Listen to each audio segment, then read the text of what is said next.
Alors, donc, cette semaine, dans la paracha de Chaye Sarah, on va nous raconter qu'Abraham veut enterrer sa femme à Hebron. Et pour ça, il va donc acheter la fameuse Meharat Tamarpela. Alors, Meharat Tamarpela, on traduit très très mal en français quand on dit le caveau des patriarches. C'est vrai qu'ils sont enterrés là-bas, les patriarches, mais ça ne se retrouve pas du tout dans l'étymologie du mot en hébreu. Meharat, c'est une grotte. Marpela, il y a des hébraïsants. Ouais. Hein? Multiplication. Non. Exactement. Multiplication. En fait, plus exactement, le mot kéfel désigne le double. Kafoul. Kafoul, c'est le double. Après, on dit l'arpil, ça veut dire multiplier, d'accord? Mais kafoul, c'est le double. Donc, en fait, c'est la grotte du double. Meharat Tamarpela. Ok? Rashi, il demande pourquoi ça s'appelle, pourquoi ça s'appelle Marpela, et il dit Baït Ve'alia al-Gabav. Il dit en fait, c'est une maison et l'étage du dessus. Donc en fait, apparemment, c'est une grotte à 2 étages. Davar Acher, autre explication, chez Kfulot, ba Zugot. Parce qu'en fait, elle a ce côté double dans le fait que les couples sont des couples qui y sont enterrés. Et en effet, il y avait là-bas, alors Adam et Chava, mais on ne sait pas très bien où ils sont, mais en tout cas, ce qui est sûr, c'est qu'il y a Sarah, il y aura plus tard. Donc on l'appelle déjà Meharat Tamarpela. Après, il y aura Yitzhak, Rivka et Yaakov et Léa. Comment? On l'appelle comme ça avant qu'il y ait les... Avant. Donc, apparemment, elle est prédisposée à cela. Oui. Ok? Prédisposé à d'autres choses d'ailleurs. C'est-à-dire? C'est-à-dire que dans la Torah, il répète 2 ou 3 fois des parachutes différents que Abraham l'a acheté avec son argent comptant et qu'il n'y a aucune contestation possible. Et justement, il y a des contestations sans arrêt. D'accord. Ok. Bah, malheureusement, les goïms, ils ont oublié de regarder ce qui est marqué dans la Torah. D'accord? Bien. Donc nous, on est dans l'appellation Kafoul. Kafoul qui veut dire le double. Et donc, en effet, il y a des couples qui sont enterrés là-bas, d'où, Rashi explique, d'où le mot Marpela. Ok? On sait encore autre chose à propos de cet endroit-là. D'accord? Il y a marqué ailleurs. C'est pas Rashi cette fois-ci. Les Haramim, ils disent comme ça, donc c'est marqué dans le Midrash, que, en fait, dans cet endroit-là, il y a un point de rencontre entre le ciel et la terre. Ok? Comme ça dit le Zohar. Meharat Tamarpela hi a Petach les Gan Eden. Alors on connaît tous ces histoires qui circulent, quelqu'un qui est rentré dans la grotte et qui a vu, et qui a senti, et qui a ceci, et qui a cela, peut-être. En tout cas, le Zohar, bon, bien avant toutes ces histoires, nous dit Meharat Tamarpela, Petach shel Gan Eden. Il faut savoir qu'il y a un autre texte dans le Zohar aussi qui dit que la porte du Gan Eden, elle n'est pas à Meharat Tamarpela, à Hebron, elle est à Jérusalem. Ce qui semblerait un peu plus logique. Ok? Maintenant, moi, mes chers amis, la réflexion que je vous propose, elle n'est pas dans le lieu spécifique de Meharat Tamarpela ou quoi, elle est dans le concept de porte du Gan Eden. Les Haramim vont dire la chose suivante. La Meharat Tamarpela se trouve dans la ville de Hebron. Quelle est l'origine du mot Hebron? Facile. Chaver. Chaver, ça veut dire c'est l'ami, d'accord? Chaver, en fait, à l'origine, ça vient du mot chibour. Lechaber, ça veut dire unir, créer un lien. Donc, dit le Zohar, à cet endroit-là, il y a la porte du Gan Eden. Pourquoi? Parce que c'est là-bas que se trouve le lien entre le ciel et la terre. Donc voilà, mes chers amis, sachez que sur Terre, il y a un endroit qui symbolise le lien qui existe entre le ciel et la terre. Il est où cet endroit? À Hebron. Ou à Hebron, dans la Merat Marpella. Ok? Alors, on n'est pas là pour faire des romans, donc l'idée, c'est pas de comprendre qu'est-ce que ça veut dire, etc. Si on passe, est-ce qu'on arrive de l'autre côté? Non. Ma question, mes chers amis, c'est la suivante. Ma question, c'est la suivante. Comment est-il possible d'imaginer qu'entre le ciel et la terre, il y a un lien? Je vais expliquer ma question. Premièrement, on a un problème technique. On a beaucoup de fois expliqué dans nos cours que lorsque Hachem crée le monde, il le crée avec un certain équilibre, et que cet équilibre passe par ce qu'on appelle, nous, la loi des contraires. Que tout ce que Hachem a créé a été créé avec un contraire. Ça, vous avez intégré, on en a parlé plusieurs fois, n'est-ce pas? Je vais vous poser une question. Quel est le plus grand contraire du monde? Du monde, de l'existence. C'est que si vous deviez donner un symbole à ce qui s'appelle le contraire, ce serait quoi pour vous le symbole? Le néant. La mort? Le néant. Ah, attendez, mais d'abord, il me faut deux éléments. D'accord? Il ne m'en faut pas un seul. Donc le néant, c'est le contraire de quoi? Du plat. De l'existence. La mort et la vie? La mort et la vie. Oui, mais c'est trop facile, la mort et la vie. C'est vrai, c'est trop facile. Mais mes chers amis, donnez-moi un exemple qui est marqué dans la Torah. Vous savez. Vous savez. Tout le monde sait. Le contraire de... Le summum du contraire. L'homme et la Point. Non, On a la réponse. Pourquoi le ciel et la terre? Alors il y a deux raisons. Deux raisons. D'abord parce que, à proprement parler, le ciel et la terre sont vraiment des extrêmes qui sont les plus éloignés possibles. C'est pas grave, c'est pas grave, ne soyez pas stressés. Ça nous fait kiffer. D'abord, le ciel, c'est tout ce qui est la spiritualité, tout ce qui est finalement l'inaccessible, mais en fait, en même temps, il y a une espèce de rêve. On est tous tournés vers le ciel. Je vais expliquer dans un instant pourquoi. Alors que la terre, c'est la matérialité, le concret de la vie. Le ciel, c'est le côté illimité. Quand la terre, au contraire, elle est toujours dans des distances, dans des mesures, donc dans des limites. Ok? Vous avez dit la vie et la mort. La mort, elle est illimitée, même dans sa durée, alors que la vie, elle est limitée, elle est sur terre. Ok? Donc tout ça sont des éléments qui nous permettent de comprendre qu'en fait, il n'y a pas plus éloigné au monde que le ciel et la terre. Ok?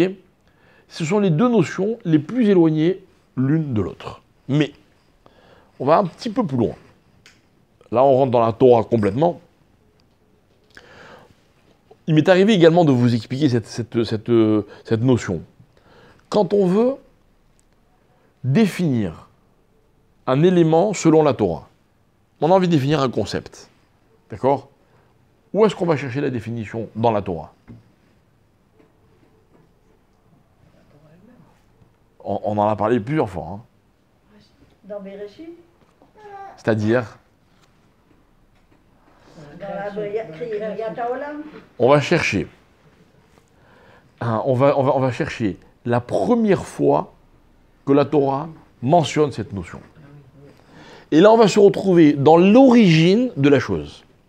D'accord? Par exemple, il y a marqué des centaines de fois dans la Torah, Vayomer, et il a dit. Vous voulez savoir ce que je veux dire? Il a dit, allez étudier le premier Vayomer de la Torah. D'accord? Toujours c'est comme ça. Vous voulez savoir ce que c'est le bien? Allez chercher la première fois que dans la Torah il y a marqué Tov. Tous les autres Tov ne sont que les suites du premier Tov. La première fois, c'est l'origine des choses. En tout cas dans la Torah. Le premier contraire qui apparaît dans la Torah, c'est quoi? Le ciel et la terre. Et tout à l'heure, je dis, madame, tout le monde connaît, parce que tout le monde connaît le premier verset. Bereshit, bara, Elohim, et Hashamayim, et Haaretz. Point. Au commencement, Dieu a créé le ciel et la terre. Tout le monde le sait. Pourquoi il a créé les deux simultanément? Est-ce que le ciel et la terre, c'est une création ou c'est deux créations? Il y en a 10. La première, c'est le ciel et la terre. Pourquoi? Parce que l'un sans l'autre, Ils sont incomplets. La notion d'équilibre, elle passe par le fait que dans tout, à tout, il y a un contraire. Il n'y a pas d'équilibre sans confrontation. Ok? La preuve, lorsque Dieu crée l'homme, au début, il le crée unique. Et que va dire Dieu? Lotov. Lotov et Yot Adam Levado, ce n'est pas bien que l'homme soit seul. Alors que le monde entier était Tov, tout était bien. Tout était bien. L'idée de ce contraire, elle est très intéressante parce qu'il y a un commentaire qui dit dans le Shem Ishmoel, il dit la chose suivante, il dit, vous savez pourquoi la Terre s'appelle Eretz et pourquoi est-ce que la Terre est ronde? D'accord? C'est une question qui pourrait paraître purement philosophique. Ok? Pourquoi la Terre est ronde? Pourquoi c'est une sphère? Il va expliquer qu'en fait, c'est un atome à l'origine, ok, qui va grandir parce qu'il va pousser pour essayer d'atteindre un objectif. Ok? Si cet atome, ce noyau, n'avait pas d'objectif, il serait resté petit. Mais il a un objectif.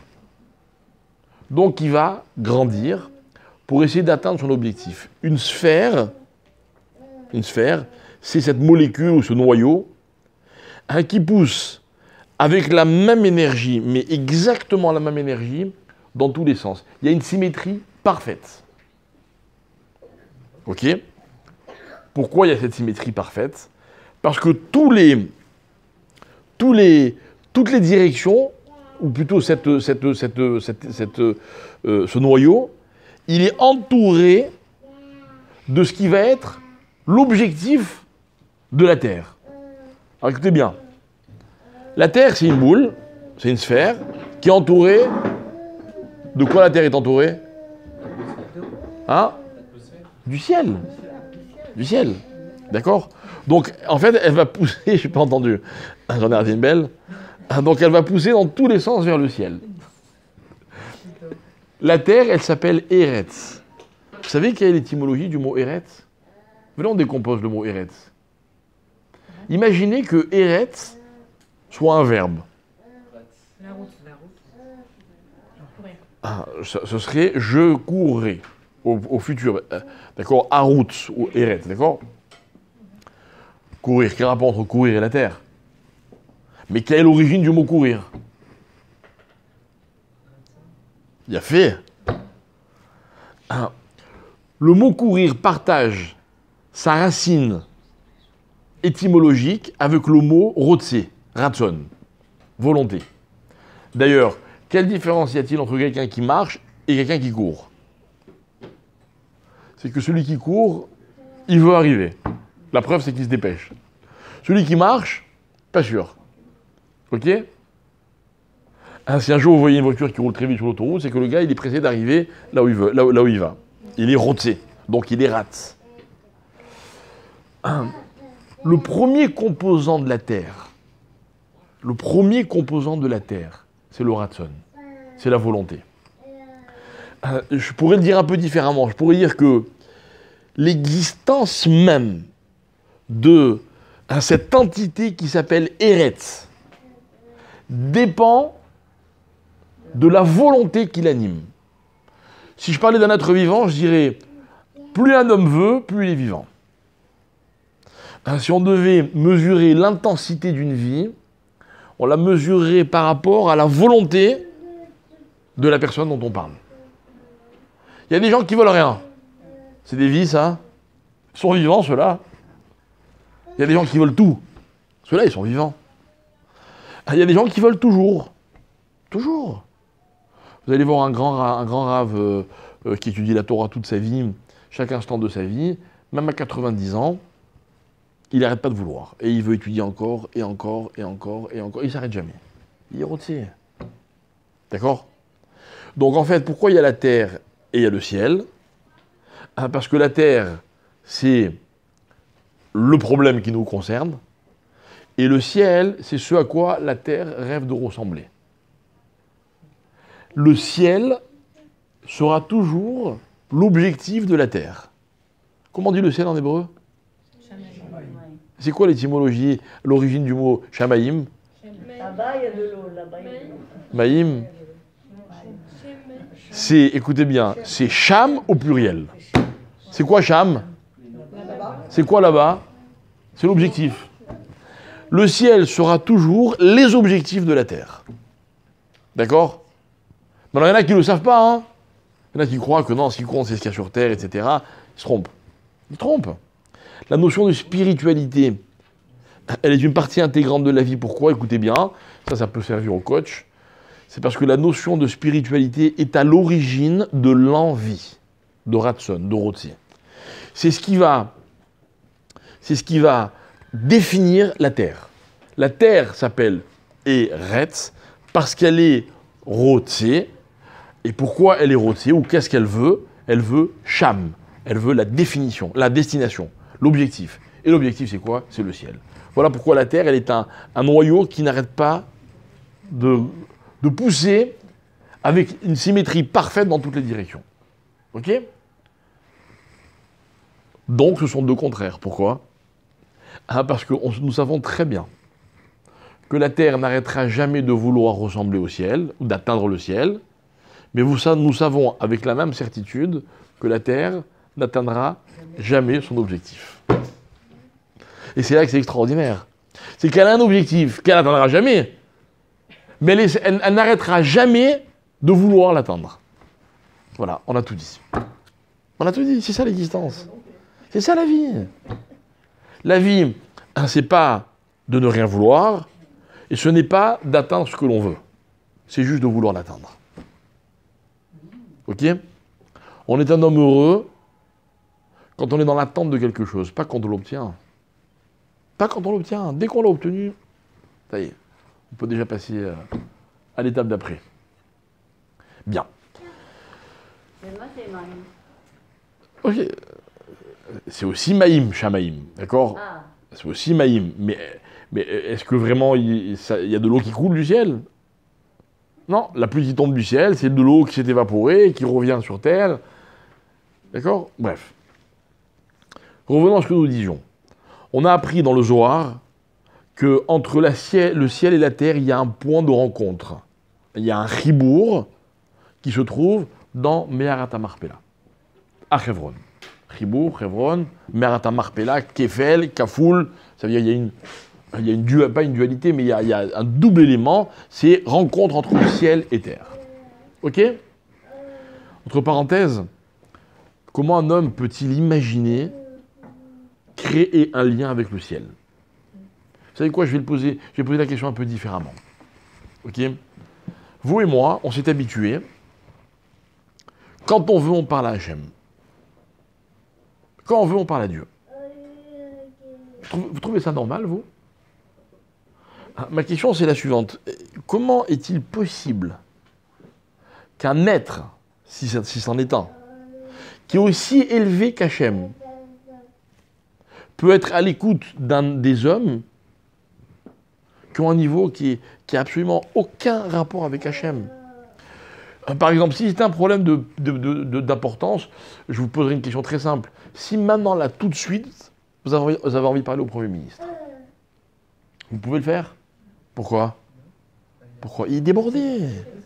Il a 9 millions de citoyens. Et juste vous voulez lui parler, il ne peut pas, il n'a pas le temps. Il y a Hachem.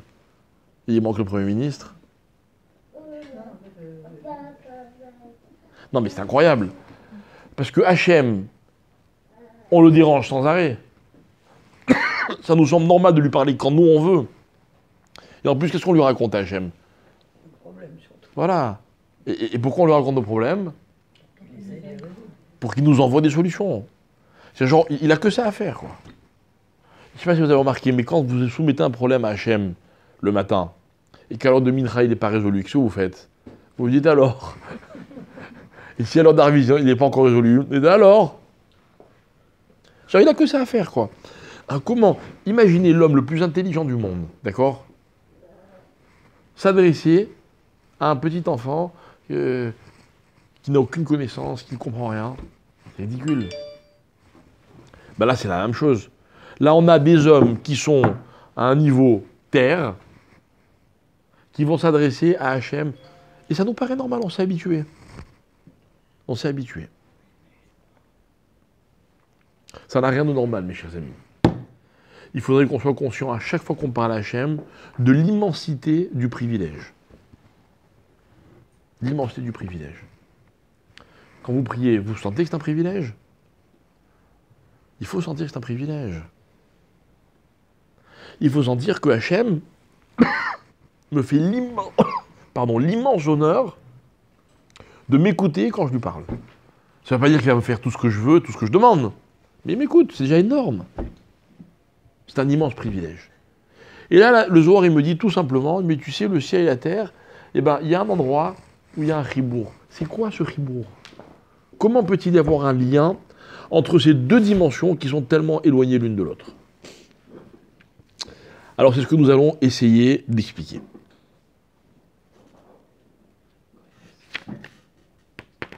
Il y a une question qui est très connue, que beaucoup se posent.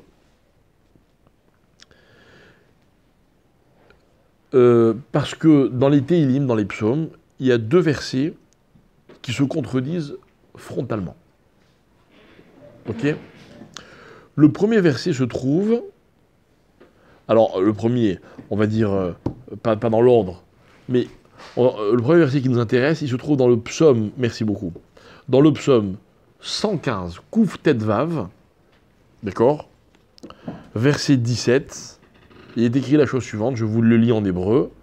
Il y a marqué Hashamaim Shamaim Lachem, Vea Aret Natan Livne Adam. Venons traduire. Hashamaim Lachem, à qui appartient le ciel? À Hachem, à Dieu. Vea Aret, et la terre, Natan Livne Adam. Il l'a donné aux hommes. À qui est la terre? Aux hommes. Le ciel est à Dieu, la terre est aux hommes. C'est bien, non? Comme programme. Le problème, c'est que dans le psaume 24, il est écrit la chose suivante. L'Hachem, vous vous rappelez, vous connaissez le psaume 24? C'est le psaume le plus cher de tous les Téhilim. Ouais. Merci beaucoup. C'est le psaume de la Parnassa, vous savez, celui qu'on vend à Rosh Hashanah et Kippour, et les gens, c'est vrai que c'est le psaume le plus cher. Comment il commence ce psaume? Il commence par les David Mizmor, l'Hachem, ah, vous l'avez déjà acheté? L'Hachem Haaretz Umloa. Ça veut dire quoi l'Hachem Haaretz Umloa? Traduisez-moi. L'Hachem, Hachem, Haaretz, Umloa, et son contenu, pardon. D'accord? À qui appartient la terre? L'Hachem Haaretz Umloa. Hachem. Qu'est-ce qu'il dit le psaume 115? Qu'il nous a donné aux hommes. Alors, c'est contradiction. D'accord? C'est une question que énormément de Chachamim se posent. Il y a toutes sortes de réponses à cette question. Ok? Moi, je vais vous en proposer une que je trouve magnifique et sur laquelle je voudrais qu'on réfléchisse un petit peu. Baruch atah Adonai Eloheinu melech haolam she'akol niya bidvaro. Amen.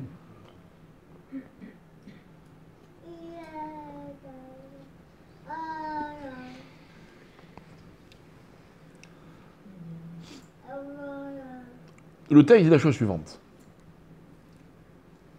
La terre appartient à Dieu. Psaume 24. D'accord? Donc ça commence comme ça. La terre appartient à Dieu. Plus tard dans les Téhilim, le texte nous dira le ciel est à Dieu et il a donné la terre aux hommes. Ok? On est en train de nous expliquer que pour que Hachem donne la terre aux hommes, il y a une condition. C'est quoi la condition? C'est que les cieux lui appartiennent à lui. Alors vont expliquer les Chachamim la chose suivante.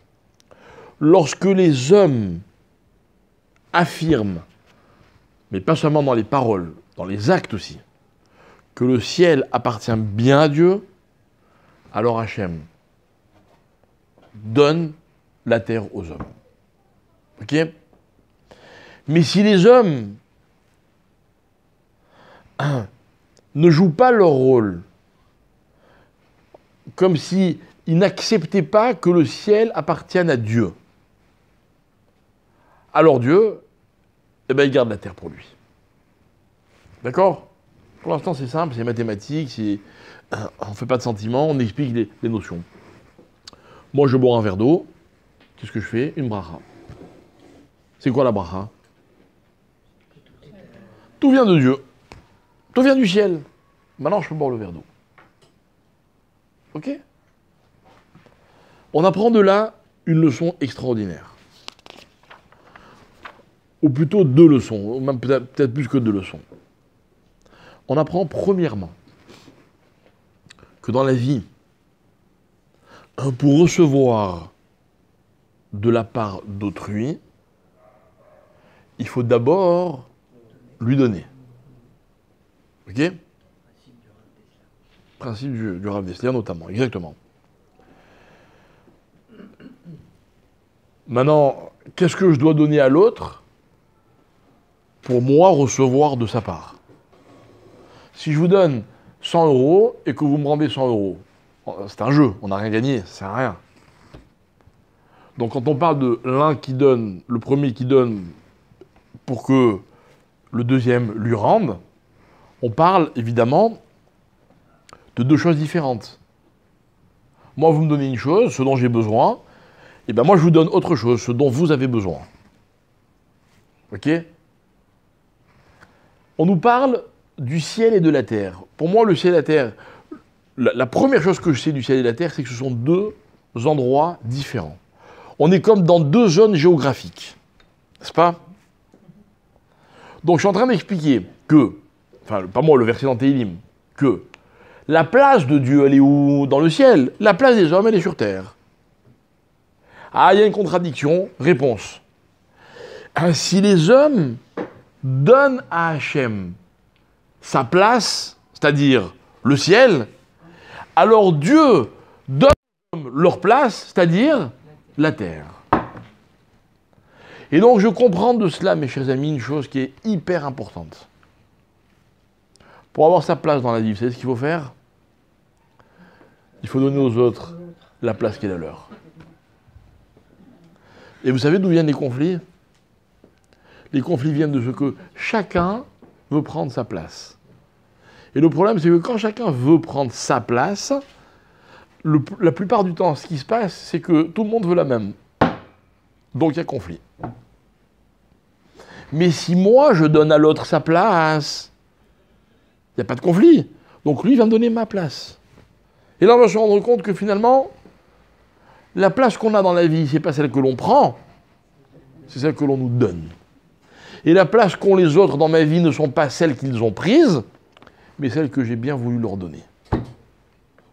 Si par exemple vous avez un ennemi, admettons, Chas v'Shalom, dites-vous bien que s'il est à la place qui s'appelle ennemi, c'est parce que vous l'avez mis à cette place-là. Et que si vous l'aviez mis à la place qui s'appelle ami, il aurait été ami. C'est embêtant, hein? Mais nous, on va essayer d'expliquer, on va un peu développer cette idée. On va expliquer qu'en fait, dans la vie, c'est ça. Qu'est-ce que les hommes se donnent mutuellement? Quoi? De l'argent. Vous savez, l'argent, si ce n'est pas vous qui me le donnez, quelqu'un d'autre peut le faire à votre place. Il n'y a aucun problème. N'allez surtout pas croire, si un jour vous donnez de l'argent à quelqu'un, que c'est grâce à vous qu'il mange. Pas du tout. L'argent, c'est rien. Vous donnez quoi, un cadeau?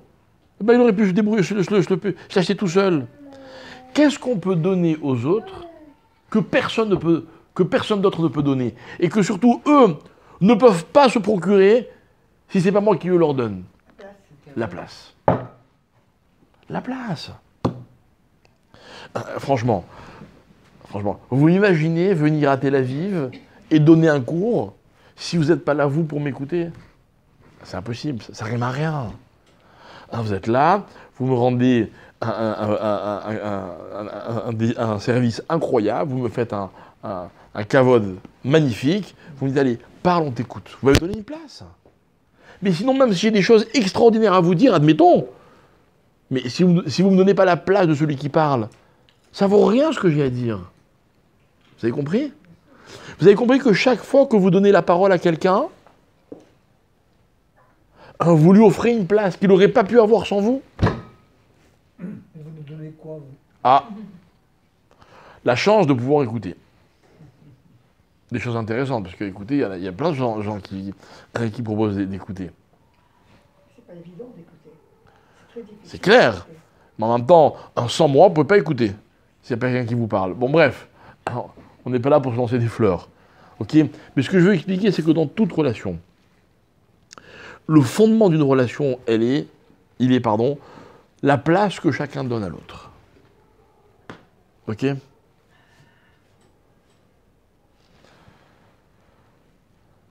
Par exemple, l'un des secrets de l'éducation, c'est quoi? Quelle est la chose la plus difficile à définir dans l'éducation des enfants? La place qu'ils doivent occuper. Je peux être tenté de faire de mes enfants des copains. D'accord?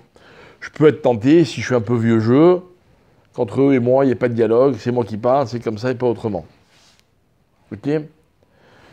Je peux être tenté de leur demander de se taire quand j'ai mal à la tête. Je peux être tenté, etc., etc. Ok? En fait, la difficulté, ça va être quoi? Que mon enfant sente qu'il a une place,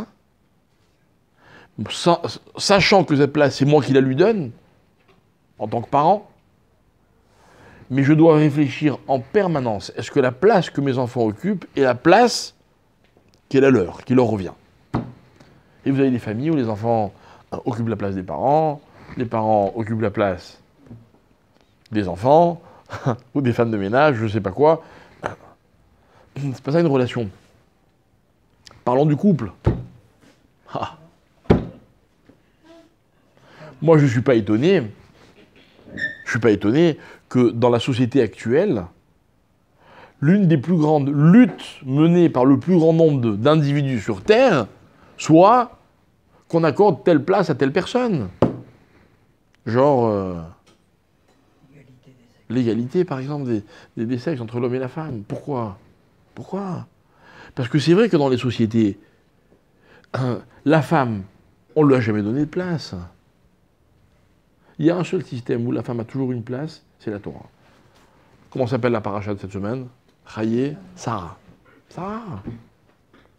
Chez nous, les femmes ont toujours eu une place. Moi, quand je célèbre un mariage, j'adore rappeler au Khatan, au moment où il va signer la Ketouba, tu vois ce document, hein? Depuis l'époque de Moshe Rabbeinu, on le signe. Depuis l'époque de Moshe Rabbeinu, on dit au Khatan, attention, hein, d'abord, voilà ce que tu dois à ta femme. D'abord. Vous savez que dans le mariage, à aucun moment on demande à la femme de s'engager pour les devoirs qu'elle a vis-à-vis de son mari. À aucun moment. Par contre, il n'y a pas une choupa au monde, choupa digne de ce nom, où on ne dit pas au khatan, attention, tu t'engages? Ouais, c'est bon? Alors on peut commencer.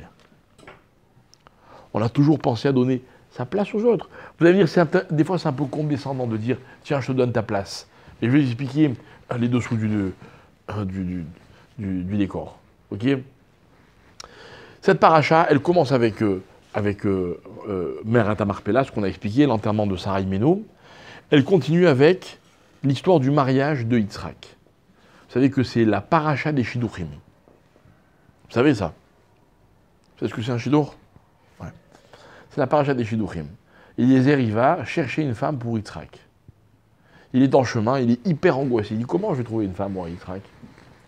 Alors il dit, Hachem, donne-moi des signes. Donne-moi un signe que c'est la femme d'Yitzhak. C'est quoi le signe? Donnez-moi le nom de l'idée. Ouais, en hébreu, les midot. Vous savez, en fonction de quoi on choisit un conjoint? En fonction de ses midot. En fonction de ses midot. Après tout le reste. D'abord, ça change. Et puis c'est beaucoup moins important. Par contre, quelqu'un qui n'a pas des bonnes midotes, c'est vraiment un problème. Ok? Alors, montre-moi la fille qui convient à Yitzhak, montre-moi par ses bonnes midotes. Bon, très bien, donc il arrive, elle lui sert à boire, elle sert à boire à ses chameaux, elle lui propose de venir dormir chez eux, etc., etc. Vous connaissez l'histoire. Finalement, Eliezer repart chez Yitzhak, accompagné de sa future femme. Et voilà que, vers la fin de la paracha, ils arrivent à destination. Ok? Et la Torah me dit, ils marchent tous sur le chameau, et tout d'un coup, Yitzhak sort dans les champs pour aller prier, c'est l'après-midi, Mincha, ok? Va Tissa Rivka et Enea, Rivka va lever les yeux, va terrer Yitzhak, elle voit Yitzhak, et là qu'est-ce qui se passe? Elle tombe du chameau. D'accord? L'expression tomber amoureuse. Exactement. Et Rachi, il va te rechercher dans les mots, est-ce qu'elle est vraiment tombée par terre, ou elle s'est retenue au dernier moment, ou... Bon, ok. En tout cas, elle est tombée, quoi. Elle est tombée. Pourquoi elle est tombée? Elle a vu quelque chose. Alors elle demande à Eliezer, elle lui dit, dis-moi, c'est qui ce monsieur? Ça se fait qu'une jeune fille elle demande, c'est qui celui-là? Non, normalement, ça se fait pas. Ok? Alors il lui dit, c'est mon maître. Donc elle comprend que c'est son mari. Qu'est-ce qu'elle fait tout de suite? Elle prend un foulard et elle se couvre. D'accord? Alors regardez la scène. Elle le voit, elle comprend qu'il y a quelque chose de particulier, elle se couvre. Ok? Ensuite, ils arrivent à destination. Vayevié à Yitzhak, à Oela Sarah Imo. Yitzhak, littéralement, l'amène dans la tente de sa mère. Vaikar et Rivka vatehilo leisha. Et il prend Rivka pour épouse. Vaye et Havea et il l'aima. D'accord? Vous avez suivi toutes les étapes? Elle le voit, elle tombe amoureuse. Elle. Ok? Elle se couvre. Il se marie et il l'aime. De là, on apprend une chose. C'est qu'on s'aime quand dans un couple? Après le mariage. Avant le mariage, c'est du bidon. C'est pas de l'amour, je sais pas comment ça s'appelle, hein. Mais c'est pas de l'amour. Pourquoi on s'aime qu'après le mariage? On peut pas s'aimer avant? Hein? On peut pas donner avant? Mais elle, quand elle est tombée amoureuse, Ouais. elle l'aimait. C'est lui qui l'aime après le mariage. Mais il n'y a pas marqué qu'elle l'aimait. Oui, mais elle est tombée amoureuse. Non, il y a marqué qu'elle est tombée. Peut-être elle a eu peur de lui. Mais c'est vous. Peut-être elle a eu peur. Mais c'est vous qui avez dit qu'elle est tombée. Oui, moi j'ai dit elle est tombée. J'ai bien fait attention. J'ai pas dit elle est tombée amoureuse. Ah oui, j'ai dit à un moment peut-être, c'est possible. Oui, vous avez dit. Bah, c'était juste pour Non, mais attirer votre attention. Mais peut-être que. Non, mais peut-être que c'est différent chez. Peut-être que c'est différent chez l'homme et chez la femme. Peut-être que la femme, elle tombe amoureuse avant et le mari après. Vous êtes marié ou pas? Oui. Alors, si vous voulez. Ce qui est sûr, c'est que tout ce qui peut arriver avant le mariage n'a absolument rien à voir avec ce qui se passe après le mariage. C'est pas ça l'amour. Ils peuvent être amoureux, ils peuvent être attirés l'un par l'autre, avoir envie de... Ok, mais c'est pas ça l'amour. L'amour, ça vient après. Alors regardez, parce que il y a des étapes qu'il ne faut pas passer sous silence. Elle, Rivka, quand elle comprend que c'est son mari, ça va être son mari, elle se couvre. Elle se couvre. Alors moi j'explique la chose de la façon suivante. Elle se couvre parce que, en fait, le propre de la femme, c'est de cacher. Cacher quoi? Le propre de la femme, c'est de cacher son jeu. Le mystère. Pourquoi? Pourquoi il faut entretenir du mystère? Parce que, dans la vie, quand on découvre quelque chose, on a tendance, surtout les hommes, faut se l'avouer, l'homme a tendance, quand il découvre, il a tendance à se sentir conquérant. Pour ne pas qu'un homme se sente conquérant, il faut qu'il y ait toujours quelque chose à découvrir. Tant qu'un homme a envie, besoin de découvrir quelque chose, c'est pas un conquérant. Ok? Bien.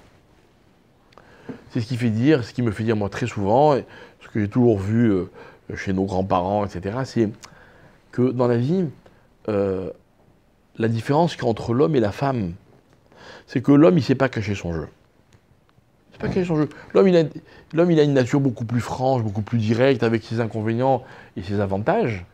Mais la femme, au contraire, la femme, elle est manipulatrice dans le bon sens du terme. Ok? Moi, il m'est arrivé de dire à des dames qui avaient des problèmes de couple, et à un moment, il y a toujours un moment où je parle que au mari ou alors que à la femme, je dis, mais madame, il faut apprendre un peu à jouer, quoi. À mentir un peu, quoi. Mentir un peu. Faites-lui croire que... Qu'est-ce qu'il y a? Si une femme savait à quel point, quand son mari pense que pour elle, il est le plus beau du monde et le plus fort du monde, mais si elle savait le bien que ça lui fait... Mais après, elle obtient tout ce qu'elle veut. Bah, ok? C'est pas pour rien que la Gemara, elle dit que la seule chose pour laquelle on a le droit de mentir, c'est le shalom. Le shalom en général. Et la Gemara, elle dit, ah bon, et pourquoi on a le droit de mentir? Vous savez pourquoi on va mentir? Parce que c'est pas du mensonge. Parce que si le but, c'est le shalom, eh bien ça, c'est plus du mensonge, c'est la vérité. On peut mentir par omission. Je vous fais confiance. Ok? Mais d'où je sais ce que je viens de vous dire? De Rivka. Elle voit que son mari dit, ouh là, celui-là, il faut qu'il me découvre. Il faut que je me cache. D'accord? Et quand je dis cacher, découvrir, je parle dans tous les domaines de la vie. Mais ça, vos mères vous l'apprendront mieux que moi. Maintenant, l'histoire de l'amour après le mariage, c'est quoi? Alors évidemment, après le mariage, on va se découvrir, etc. Mais après le mariage, il se passe autre chose. Je vais vous dire, tant qu'un homme et une femme se courent après, la place des deux est clairement définie. Dès qu'un homme et une femme se sont trouvés mutuellement, c'est là que commencent les problèmes. Où commence la place de l'un et où s'arrête celle de l'autre. C'est quoi le mariage? Le mariage, c'est cet état, cette situation dans laquelle, finalement, la place de chacun dépend de celle que l'autre va lui donner. Vous comprenez qu'avant le mariage, ce problème n'existe pas? Il n'existe pas parce qu'ils se recherchent, ils se courent après. Ils ont envie de se marier. Et une fois qu'on s'est marié, qu'est-ce qui se passe? Ça y est, on s'est trouvé. Du fait qu'on se soit trouvé, qu'est-ce qui se passe? À la place de chacun, elle est beaucoup plus difficile à déterminer. Ah oui, elle dépend de la place que chacun donne à l'autre.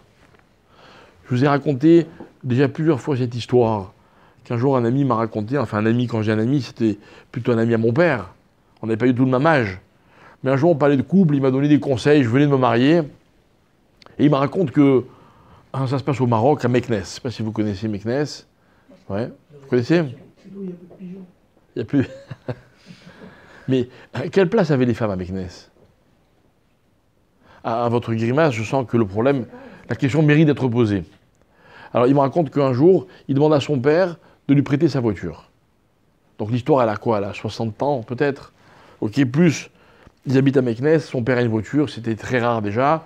Et lui, il voulait la voiture de son père, il avait passé son permis. Son père, il lui fait la réponse suivante, il lui dit « Qui tu es pour que je te prenne ma voiture ?» D'accord?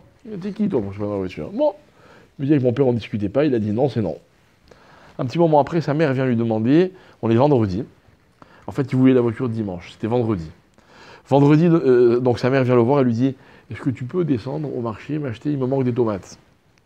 Ou ce que vous voulez comme autre légume. » Il me dit avec mon père, on ne peut pas discuter, avec ma mère, on pouvait discuter. Donc je m'énerve. Oui, nous, quand on vous demande, c'est toujours non, mais vous, quand vous demandez, on doit dire oui. Sa mère lui dit, c'est quoi ton problème? Et il raconte, voilà, la voiture et tout. Sa mère, elle lui dit, donc c'est lui qui me raconte, hein, va m'acheter les tomates, tu auras la voiture dimanche. Il me dit, j'ai eu tellement de peine pour ma mère, qu'elle puisse s'imaginer qu'elle va faire changer à mon père d'avis, que par pitié, je suis allé acheter des tomates. Voilà ce qu'il me raconte. Il me dit, ma mère, jamais je l'ai vu parler à mon père en le regardant dans les yeux, jamais. Jamais j'ai vu ma mère contredire mon père, ça n'existait pas une chose pareille. Et elle va les faire changer d'avis alors qu'il m'a dit, t'es qui toi? Bon, j'ai eu de la peine, je suis allé acheter les tomates. Dimanche matin, il me raconte, je dors, la porte de la chambre, elle s'ouvre. Son père, il lui jette les clés, il fait, tu as été voir ta mère, espèce de... Il me dit, ce jour-là, j'ai compris, j'avais rien compris. Et je lui dis, t'as compris quoi? Il me dit, j'ai compris que toute la place que mon père avait à la maison, c'était la place que ma mère lui donnait. Et nous, on croyait que c'était le patron, le boss. Mais non, c'est ma mère qui... C'était un jeu. Mais le vrai patron, c'était ma mère. Mais j'ai compris aussi que quand ma mère, elle voulait quelque chose, mon père, il lui disait jamais non. Et moi, je croyais que c'était le contraire. Ah, mes chers amis, c'est ça, vailler et avea. C'est quoi aimer quelqu'un? Alors, on a dit tout à l'heure, vous avez cité Rav Dessler, en fait, plus on donne et plus on aime. C'est vrai. Mais donner quoi? Donner quoi? Donner de l'argent, donner du temps, donner de la considération, tout ça, c'est super important. Mais le plus important, c'est de donner à l'autre sa place. Je vais vous dire quelque chose. Je crois pouvoir affirmer, mais je ne suis pas sûr. Je crois pouvoir affirmer que quand vous croisez dans la vie des gens équilibrés, si vous creusez, vous remarquerez que ces gens viennent de parents d'un couple dans lequel chacun donnait sa place à l'autre. On ne s'imagine pas la force et l'équilibre que ça procure à nos enfants quand ils nous voient chacun donner à l'autre la place qu'il mérite, qui est la sienne. Et moi, je vais vous dire, j'ai toujours dit, moi, je ne suis pas contre les revendications de droit, de la place. Je ne suis pas contre, j'ai juste de la peine. J'ai de la peine que des femmes aient besoin de revendiquer leurs droits. Ça me fait une peine terrible. Je me dis quoi? On leur a pas donné leur place, les pauvres. Mais quelqu'un à qui on donne sa place, il n'a rien à revendiquer, il l'a. Il l'a. Moi, j'ai jamais eu besoin de revendiquer chez mes parents, donnez-moi ma place. Jamais. Jamais. J'ai toujours eu le sentiment que je l'avais ma place. On était une grande famille, et pourtant à table, chacun il disait ce qu'il avait à dire, et on se disputait, on se faisait engueuler, on faisait rire, et chacun faisait rire tout le monde. Chacun il avait sa place.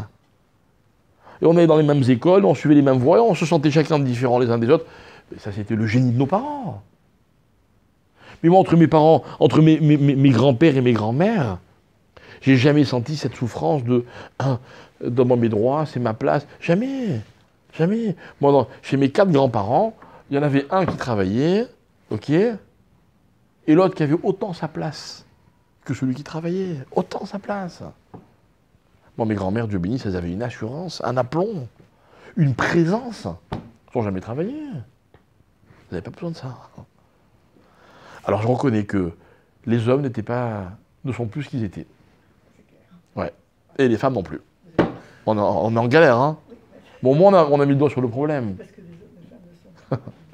Mais le problème, il nous vient de Yitzhak Avinu. Ils se voient, les deux. Elle se couvre. Genre, viens me chercher. Viens me chercher. Découvre-moi. Alors Yitzhak, qu'est-ce qu'il va faire? Il va la chercher. Donc il va l'aimer. Parce que quand vous cherchez quelqu'un, vous lui donnez sa place. Pour vous donner un petit exemple, dans les couples juifs, il y a ce qu'on appelle les lois de la pureté familiale. Hein? C'est quoi la pureté familiale? Indépendamment de l'aspect technique, halachique, etc., il y a quelque chose d'extraordinaire. Les couples passent la moitié de leur vie à s'attendre. Mais mes chers amis, quand un mari il attend sa femme, ou quand une femme elle attend son mari, mais la place de chacun elle est bien claire. Si je sais que l'autre m'attend, j'ai pas de problème de place, j'ai pas de problème existentiel. Vous comprenez? Voilà ce que c'est. Alors vaillez avec, alors ils se sont aimés. Mais l'idée en fait, d'où elle nous vient? Même pas de Yitzhak et de Rivka. Elle nous vient de cette contradiction qu'il y avait dans les versets des psaumes. Alors la terre, elle appartient aux hommes ou elle appartient à Dieu?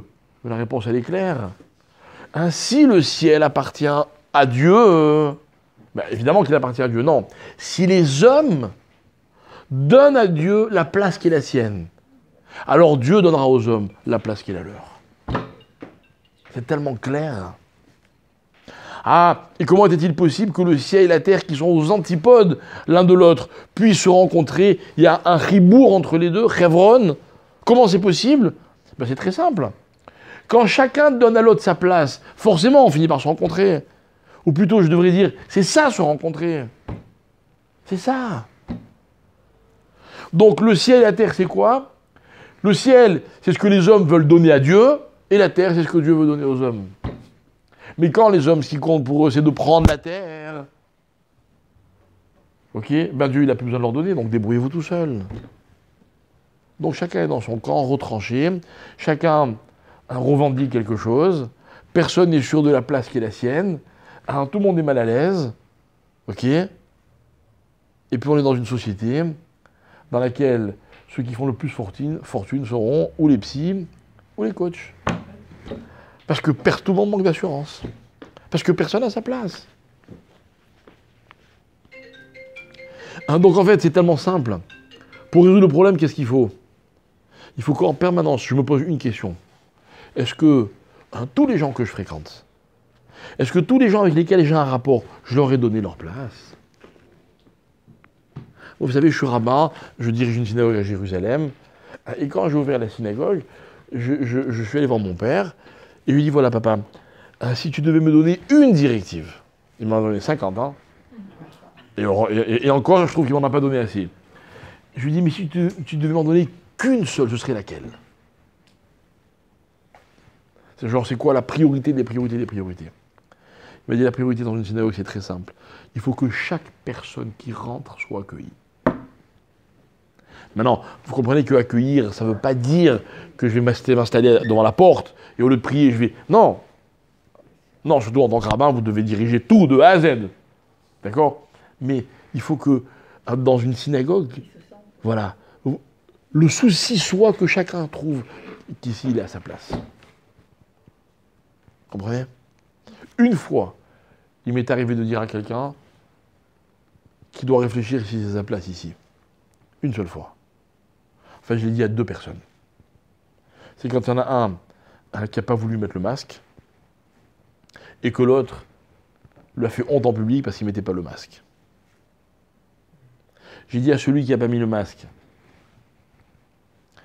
si tu n'es pas prêt à mettre le masque et que mettre les autres en danger pour toi n'est pas grave, réfléchis si ta place est dans une synagogue. Et j'ai dit à celui qui a fait honte à l'autre, avant d'aller demander à Dieu de te donner la santé, demande-toi d'abord si tu fais tout pour que Dieu te donne la santé. C'est important de dire aux gens mettez le masque, mais pas n'importe comment. Et j'ai dit, ainsi, l'objectif c'est que tout le monde se sente à l'aise dans une synagogue. S'il y en a un qui fait ce qu'il faut pour que les autres ne se sentent pas à l'aise, bah c'est lui qui passe à sa place. D'accord? Les personnes, les 2 à qui j'ai dit ça, sont toujours au quotidien dans la synagogue. C'est pas une façon de leur dire va-t'en, au contraire. Mais pourquoi je vous raconte ma vie? Parce que le rôle que nous avons tous les uns et les autres, vis-à-vis de tout le monde, c'est de leur donner leur place. Donner leur place. Vous avez pas des femmes de ménage, ou des gens qui vous aident, ou des serveurs dans un restaurant, ou je ne sais quoi? Ils ont une place, il faut leur donner leur place. Il faut leur donner leur place. Donner la place à quelqu'un, c'est pas en faire le président de la République, non, c'est lui donner sa place. C'est-à-dire que lui, il me rend service, il m'aide, ok, il est payé pour ça peut-être, mais il est là pour me faire du bien, et ben moi aussi. Moi aussi. Vous comprenez? Regardez le nombre de fois dans la vie où les rapports sont établis sur l'agressivité. Vous allez dans n'importe quelle administration ou quoi, tout le monde est agressif avec tout le monde. En fait, personne ne donne sa place à personne. C'est normal. Parce que quand on n'a pas soi-même sa place, on a l'impression que c'est impossible de donner aux autres leur place. Quand vous avez un couple qui se dispute, ça va très mal entre eux. C'est quoi le dialogue? Ben moi, s'il me donne ce qu'il me faut, je lui donne tout ce qu'il veut. Et l'autre, qu'est-ce qu'il me dit? Exactement les mêmes mots. Comment on fait? On va dire à chacun, oublie pour l'instant, oublie ta place à toi. Oublie pendant un petit moment. Je t'assure que tu vas la retrouver, ta place. Je vous avais peut-être raconté aussi une autre fois une histoire qu'on m'a racontée avec un des rabbinim avec lesquels j'ai eu la chance l'honneur même d'étudier, c'était le Rav Mordechai Eliaou, qui était grand rabbin d'Israël, qui était un très grand érudit, un homme extraordinaire. Un jour, une femme est venue le voir, en se plaignant que son mari ne voulait pas, n'acceptait pas de lui chanter le vendredi soir Eshet Rahil. J'en connais d'autres. Alors, envoyez-les-moi. Alors, C'est pas bien à manger. alors le Rav, il dit, ok, dis à ton mari que je veux le voir. Donc le gars, il vient voir le Rav. Le Rav, il dit, il paraît que tu fais pas Eshet Rahil à ta femme. Il dit, oui, Rav, je fais pas Eshet Rahil à ma femme. Il dit, pourquoi? Il dit, c'est très simple. Moi, je viens d'une maison, chez moi, ma mère. Le mardi, elle va au marché. Le mercredi, elle rentre dans sa cuisine. Et mercredi, jeudi, vendredi, c'est les plats, les salades, les machins, etc. Le vendredi soir, elle met la table. Il n'y a pas où mettre une aiguille sur la table. Notamment, il y a des plats et des trucs. Ma femme, vendredi, 1 heure avant Shabbat, elle descend à ma collette, elle m'achète une boîte de houmous, une boîte de khatzilim. Elle les balance sur la table. Comment vous voulez que je chante Eshet Rahil? Je ne peux pas chanter Eshet Rahil. Alors, il fait semblant de réfléchir. Il dit, vraiment, ta mère, elle fait autant pour Shabbat? Il dit, oui. Il dit, c'est ce que tu vas faire, voilà. Voilà l'idée. Tu vas dire Eshet Rahil tous les vendredis soirs. Ne dis pas à ta femme, hein, mais fais-le pour ta mère. Ok? Tiens, t'as bien ta femme. Toi, ta kavana, c'est pour ta mère. Alors, le mari dit, on peut faire une chose pareille. Il dit, oui, tu peux. Tu peux. Ta mère, elle mérite. Fais pour ta mère. Quelques semaines après, la femme, elle vient voir le Rav, elle dit, Rav, vous êtes un magicien. Mon mari me chante Eshet Rahil, je suis tellement joyeuse, ma vie a changé. Et puis de nouveau, quelques semaines après, c'est le mari qui vient voir le Rav, qui dit, Rav, vous êtes un magicien. Depuis que je chante Eshet Rahil pour ma mère devant ma femme, elle a complètement changé. Et du coup, maintenant, c'est elle qui va faire le marché, qui prépare, et la table, et tout a changé. Je vais la traduire, cette histoire. Elle est simple, elle est belle. Je vais la traduire très simplement. Lui, il avait l'impression qu'on ne lui donnait pas l'importance qu'il méritait. On lui a demandé de donner à sa femme l'importance qu'il méritait, même si il pensait à quelqu'un d'autre, à sa mère. C'est fou. Cette femme-là, elle a eu le sentiment qu'elle était importante pour son mari, parce qu'il a fait l'effort de chanter Eshet Rahil.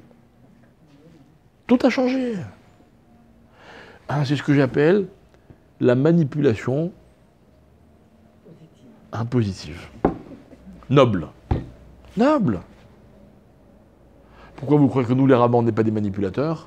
On est des manipulateurs, et fiers de l'être. Et on dit aux gens, tu sais, tu fais les mitzvot, tu verras, machin, etc. Et voilà, et regarde comme c'est beau. Évidemment, hein, je vous dis franchement, il y a des sujets, quand je prépare mes cours, je dis non, pas celui-là, pas celui-là. Ben oui, tout le monde manipule. On est tous des séducteurs, des manipulateurs, c'est normal. C'est normal. À une condition, que l'objectif soit de donner aux autres leur place. Il y a des gens qui adorent séduire. C'est très tendancieux, le terme séducteur. Mais si vous êtes un séducteur ou une séductrice pour donner à l'autre sa place, le flatter, lui faire plaisir, allez-y. Allez-y, c'est que du bonheur. Le ridouche de ce soir, c'est quoi? C'est que même Hachem, il a besoin qu'on lui donne sa place. Hachem, il dit, vous me donnez ma place dans le ciel, je vous donne votre place sur terre. À quoi sans moi, Hachem, il n'a pas de place? Non. Il a besoin que les hommes lui donnent sa place. Donc à la question de tout à l'heure, mais comment les hommes peuvent parler à Dieu? Il y a un tel décalage? Non, pas du tout, au contraire. Le but, le rôle des hommes, c'est de donner à Hachem la place qui est la sienne. Donc Alva Chomer a plus forte raison que le rôle des hommes soit de donner aux autres hommes la place qui est la leur, la place dont ils ont besoin. Mes chers amis, je vais vous avouer quelque chose sans aucune honte. J'ai besoin de la place que vous me donnez.